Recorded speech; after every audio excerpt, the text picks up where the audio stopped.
હવે આ શક્તિ પ્રદર્શન કરવાનો મોકો ઇન્ડિયા ગઠબંધનને મળ્યો છે અને આવતીકાલે એટલે કે 31 માર્ચને રવિવારે દિલ્હીના રામલીલા મેદાનની અંદર ઇન્ડિયા ગઠબંધનનું મોટું શક્તિ પ્રદર્શન છે।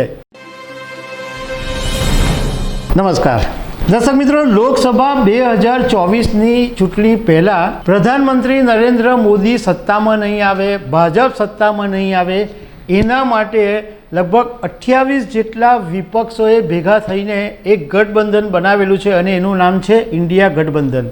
હવે ઇન્ડિયા ગઠબંધનની અત્યાર સુધી બેઠકો મળી હતી, ઘણા બધી એમને ચર્ચાઓ કરી, પરંતુ શક્તિ પ્રદર્શન કરવાનો મોકો નહોતો મળ્યો। હવે આ શક્તિ પ્રદર્શન કરવાનો મોકો ઇન્ડિયા ગઠબંધનને મળ્યો છે અને આવતીકાલે એટલે કે 31 માર્ચને રવિવારે દિલ્હીના રામલીલા મેદાનની અંદર ઇન્ડિયા ગઠબંધનનું મોટું શક્તિ પ્રદર્શન છે। એના વિશે હું તમારી સાથે વાત કરીશ। મારું નામ રાજેશ શાહ છે અને તમે જોઈ રહ્યા છો ખબર છે.com।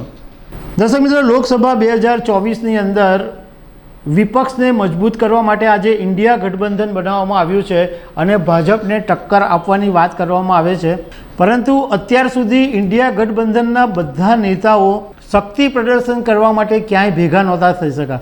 એમણે બેંગલુરુ, મુંબઈ, પટના બધી જગ્યાએ બેઠકો કરી, ત્યારે બધા નેતાઓ મળતા હતા, પરંતુ એ વાત જુદી હતી। હવે 3 મુદ્દાઓને લઈને આવતીકાલે 31 માર્ચ રવિવારના દિવસે ઇન્ડિયા ગઠબંધનની એક મહારેલીનું આયોજન દિલ્હીના રામલીલા મેદાનમાં કરવામાં આવ્યું છે। આ એ રામલીલા મેદાન છે જ્યાં અરવિંદ કેજરીવાલે ભ્રષ્ટાચાર સામેની લડતનું રણસીંગું ફૂંકેલું હતું।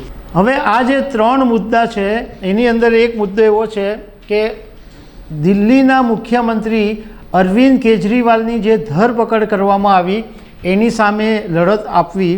બીજો મુદ્દો ઝારખંડના પૂર્વ સીએમ હેમંત સોરેનની ધરપકડ કરવામાં આવી એની સામે પણ લડત આપવી અને કોંગ્રેસના જે બેંક ખાતા ફ્રીઝ કરી દેવામાં આવ્યા છે, તો આ 3 મુદ્દા છે કે જેની સામે ઇન્ડિયા ગઠબંધનના નેતાઓ કાલે એક મંચ પર ભેગા થવાના છે અને લડાઈનું રણસીંગું ફૂંકવાના છે।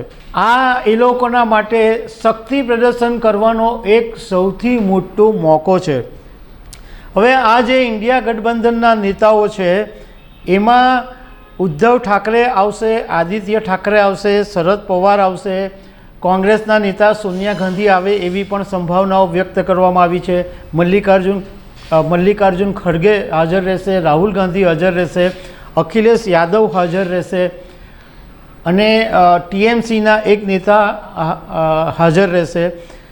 આવી રીતના જે ઇન્ડિયા ગઠબંધનના મોટા મોટા માથાઓ છે, જે નાની નાની પાર્ટીઓનું પ્રતિનિધિત્વ કરે છે, એ બધા નેતાઓ મોટી સંખ્યામાં ભેગા થવાના છે અને એવું જાણવા મળ્યું છે કે આ જે રેલી હશે એનું સૂત્ર એવું રાખવામાં આવ્યું છે કે તાનાશાહી હટાવો અને લોકશાહી બચાવો।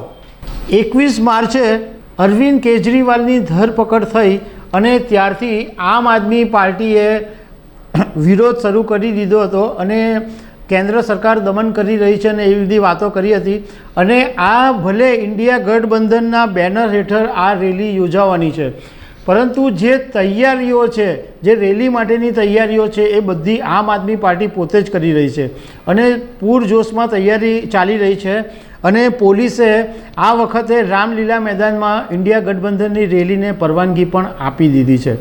હવે આવતીકાલે રેલી થશે અને શું એમાં થશે એ આપણને આવતીકાલે ખબર પડશે। તો દર્શક મિત્રો, આવી અનેક વાતો સાથે અમે તમને મળતા રહીશું। Thank you very much.